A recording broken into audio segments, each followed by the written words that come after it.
পরিচ্ছন্ন দরবেশপুর লক্ষ্মীপুরের রামগঞ্জ ৭ নম্বর দরবেশপুর ইউনিয়নের যে দৃষ্টিনন্দন খাল বলা হতো একসময়, এই খালটি এখান থেকে বয়ে গেছে সোজা সেই লক্ষ্মীপুরের রহমতখালী খাল পর্যন্ত।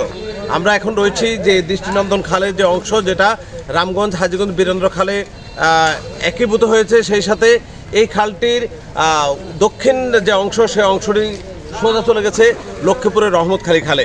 তো এখানকার যে সকল স্বেচ্ছাসেবী সংগঠন এবং এই এলাকার যে সকল মানুষ রয়েছে, সচেতন মানুষ রয়েছে, তারা ইতিমধ্যে এই খালটি পরিষ্কারের উদ্যোগ গ্রহণ করেছেন এবং প্রায় 1.5 কিলোমিটার সকাল থেকে, আজ শুক্রবার সকাল থেকে তারা কাজ করে যাচ্ছেন। তো আমরা দেখেছি যে অনেক সুন্দরভাবে পরিষ্কার করা হচ্ছে। সেই সাথে আমাদের উপজেলা প্রশাসনের সর্বোচ্চ কর্ণধার উপজেলা নির্বাহী অফিসার মোহাম্মদ মামুন এবং রামগঞ্জ উপজেলা সহকারী কমিশনার ভূমি দেবব্রত দাস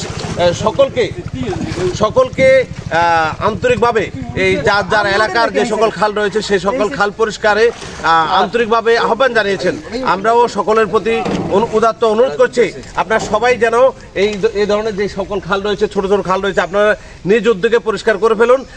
পরিচ্ছন্ন দরবেশপুর এই স্বেচ্ছাসেবক প্রতিষ্ঠানের উদ্যোগে আজকে আমাদের এই যে দৃষ্টিনন্দন খালের সকাল থেকে ওনারা পরিষ্কার পরিচ্ছন্নতার কার্যক্রম শুরু করেছে এবং একেবারে দেখা যাচ্ছে অত্যন্ত চমৎকারভাবে কিন্তু এটা পরিষ্কার করা হয়েছে। তো আমি উপজেলা প্রশাসন রামগঞ্জের পক্ষ থেকে ওনাদেরকে ধন্যবাদ এবং কৃতজ্ঞতা জানাই। এই যে স্বেচ্ছাসেবক টিম হয়ে ওনাদের যে এই এলাকার টিম হয়ে ওনারা এই খাল পরিষ্কারের কার্যক্রম শুরু করেছে এবং ওনাদের মতো অন্যান্য যে সকল টিমগুলো রয়েছে রামগঞ্জ এলাকায়, রামগঞ্জ পৌরসভা হতে পারে কিংবা রামগঞ্জ উপজেলা হতে পারে, আমি আহ্বান জানাচ্ছি আমরা যে যার অবস্থান থেকে আমরা এগিয়ে আসতে হবে। আমাদেরকে এগিয়ে এসে আমাদের এই যে রামগঞ্জ উপজেলায় যে সকল খাল রয়েছে এগুলো আমাদের নিজ উদ্যোগে পরিষ্কার করতে হবে। কেননা আমরা যদি প্রত্যেকেই যার অবস্থান থেকে যদি না আসি, তাহলে শুধুমাত্র আমাদের যে সরকারি যে সকল প্রতিষ্ঠান রয়েছে, পৌরসভা হোক কিংবা উপজেলা প্রশাসন হোক কিংবা আমাদের জেলা প্রশাসন হোক, আমাদের একার দ্বারা এই কাজটা করা আমাদের জন্য অনেকটাই কঠিন হবে। এবং আপনারা ইতিমধ্যে দেখেছেন যে আমাদের বীরেন্দ্র খাল, সেটাও কিন্তু আমাদের সম্মানিত ব্যবসায়ী যারা আছেন ওনাদের উদ্যোগে আমাদের উপজেলা প্রশাসন ছিল এবং আমাদের যে সাংবাদিক ভাইরা ওনারাও ছিলেন। গতকালকে কিন্তু আপনারা দেখেছেন জেলা প্রশাসনের উদ্যোগে এবং আমাদের রামগঞ্জ পৌরসভার সার্বিক সহযোগিতায় আমরা বীরেন্দ্র খালের একাংশ আমরা কিন্তু পরিষ্কার করি এবং আমরা এটা শুরু করেছি। আমরা বিশ্বাস করি আপনারা যে সকল স্বেচ্ছাসেবক টিম রয়েছেন এবং আমাদের যে প্রশাসনের বিভিন্ন পর্যায়ে যে সকল প্রতিষ্ঠানগুলো রয়েছে সেগুলো এঙ্গেজ থাকবে।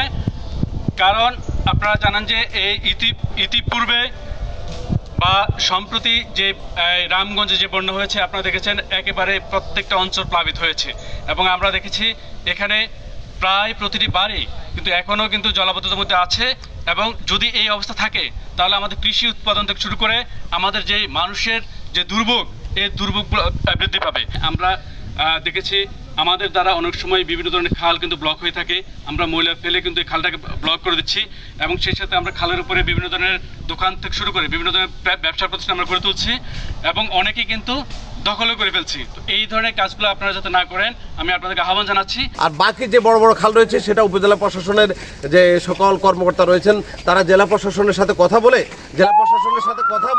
বিহিত ব্যবস্থা গ্রহণ করবেন।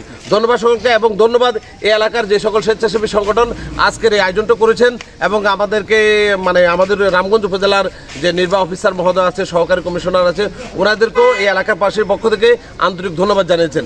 আপনাদেরকে আরও একটি খালের পাশে এবং আরও একটি খাল পরিষ্কারে আপনাদের সম্মুখে দেখা হবে। আসসালামু আলাইকুম। এবং এলাকাবাসীর সহায়তায় আমরা এই খালকে পরিষ্কার করে এবং রাস্তাকে পরিষ্কার করে সুন্দর একটা পরিবেশ সৃষ্টি করবো ইনশাআল্লাহ।